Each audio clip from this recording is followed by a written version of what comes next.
வணக்கம். எல்லாரும் எப்படி இருக்கீங்க? இறைவன் அருளால எல்லாருமே நல்லா இருக்கணுங்க. ஒரு காட்டுக்குள்ள பார்த்தீங்க அப்படின்னா, ஒரு தாய்மானும் ஒரு குட்டிமானும் தன் தாகத்தை தீர்ப்பதற்காக தண்ணீர் இருக்கும் இடத்தை நோக்கி செல்கிறது. அப்போ அங்கே பார்த்தீங்க அப்படின்னா ஒரு ஆறு பார்க்குது. அந்த ஆற்றுல வந்து அந்த தாய்மான் வந்து தண்ணி குடிக்கும்போது அதுக்குள்ளே இருக்கிற ஒரு முதல்ல வந்து அந்த தாய்மானை வந்து பிடிச்சிருது. அந்த குட்டி வந்து அங்கேருந்து தப்பிச்சு ஓடிடுதுங்க. தப்பிச்சு ஓடின அந்த குட்டியை வந்து ஒரு சிங்கம் வந்து தன்னுடைய பாதுகாப்பில் அடைக்கலம் கொடுத்து அதை வளர்த்திட்டு வருது. அப்போ அந்த குட்டிமானை பிடிக்கணும் அப்படிங்கிற ஒரு காரணத்துக்காக அங்கே இருக்கிற சில மிருகங்கள் வந்து அந்த குட்டிமானை இரையாக்கிக்கணும் அப்படின்னு அந்த குட்டிமானை வந்து பிடிக்கிறதுக்காக வரும்போது அந்த சிங்கம் இருக்குது பார்த்தீங்களா, அந்த மிருகங்கள்கிட்ட போராடி அந்த குட்டிமானை வந்து காப்பாற்றி தன்னுடைய அடைக்கலத்திலேயே வச்சுருப்போம். கடைசியில் பார்த்தீங்க அப்படின்னா அந்த குட்டிமானை கொண்டு போய் அதோட எண்ணத்தோடையே கொண்டு போய் சேர்த்திருங்க. இதை நான் எதுக்கு சொல்ல வரேன் அப்படின்னா, எவ்வளோ ஒரு அருமையான விஷயம் பாருங்கள். அந்த மிருகத்துக்கு எவ்வளோ ஒரு நல்ல எண்ணம் பாருங்கள்.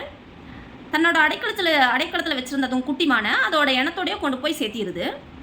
5 அறிவுள்ள அந்த மிருகத்துக்கு இருக்கிற ஒரு எண்ணம் கூட 6 அறிவு படித்த நம்ம மனுஷர்கள்கிட்ட நிறைய பேர்த்துக்கிட்ட கிடையாதுங்க. இது எதுக்கு நான் சொல்ல வரேன் அப்படின்னா, கடந்த ஜூலை மாதம் 25ஆம் தேதி கவின் சுபாஷினி இவங்களுடைய காதல் ஸ்டோரி வந்து மேக்ஸிமம் எல்லாத்துக்குமே தெரியுங்க. சுபாஷினி அப்படிங்கிற அவங்க வீட்டில் வந்து இந்த காதலுக்கு வந்து நிறைய எதிர்ப்பு தெரிவிச்சிருக்காங்க. இந்த எதிர்ப்பு எதுக்காக தெரிவிச்சிருக்காங்க அப்படின்னா, அவங்க வேறு ஜாதி நம்ம வேறு ஜாதி அப்படின்னு சொல்லி இந்த ஜாதியை வந்து முக்கியத்துவம் படுத்தி எதிர்ப்பு தெரிவிச்சிருப்பாங்க. ஆனால் அந்த பொண்ணு அதையும் தாண்டி அந்த பையனை வந்து லவ் பண்ணிட்டு இருந்திருக்கு. அவங்க அண்ணனுக்கு வந்து இது பிடிக்கலங்க.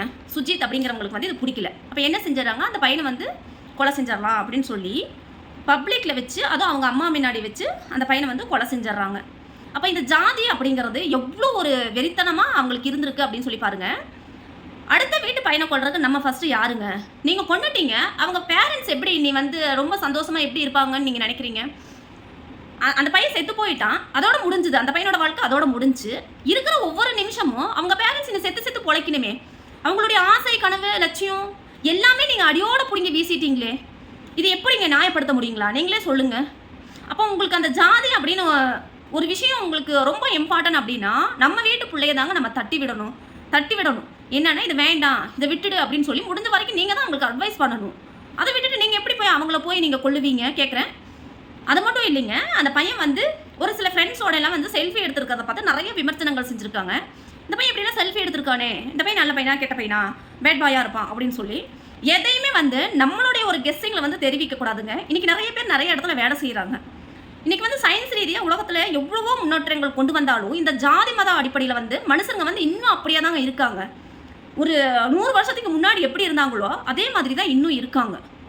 உங்களுக்கு பிடிக்கல அப்படின்னா உங்கள் வீட்டு பிள்ளைய வந்து கண்டிச்சு வைங்க. அதுக்காக அடுத்த உயிரை எடுக்கிறதுக்கு உங்களுக்கு யாரும் உரிமை கொடுக்க கிடையாதுங்க.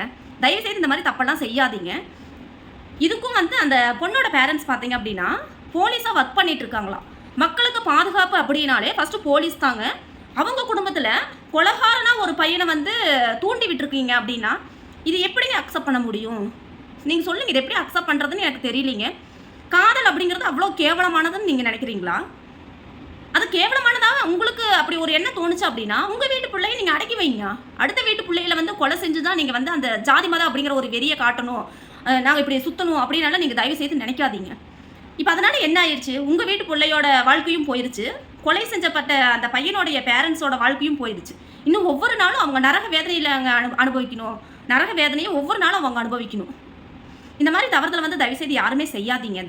அடுத்த வீட்டு பிள்ளைங்களாகட்டும், இன்னும் அடுத்த உயிரை கொள்றதுக்கு யாருக்கும் உரிமை கிடையாதுங்க. இது நான் வந்து ஒரு ஆவேசத்தோடு தான் சொல்கிறேன். என்னால் வந்து இதை ஜீரணிக்க முடியலைங்க. அதனால தான் நான் இப்படி சொல்கிறேன். தப்பாக இருந்தால் மன்னிச்சிருங்க. சத்தியமாக சொல்கிறேங்க, நான் கடவுள்கிட்ட ப்ரே பண்ணிக்கிறேன். எல்லாத்துக்காகவும் நான் ப்ரே பண்ணிக்கிறேன். இந்த மாதிரி ஒரு உயிரை கொள்ளணும் அப்படிங்கிற ஒரு எண்ணத்தை வந்து யாருக்கும் கொடுத்துறாத கடவுளே அப்படின்னு சொல்லி நான் மனசார வேண்டிக்கிறேங்க. Thank you so much and thanks for வாட்சிங்.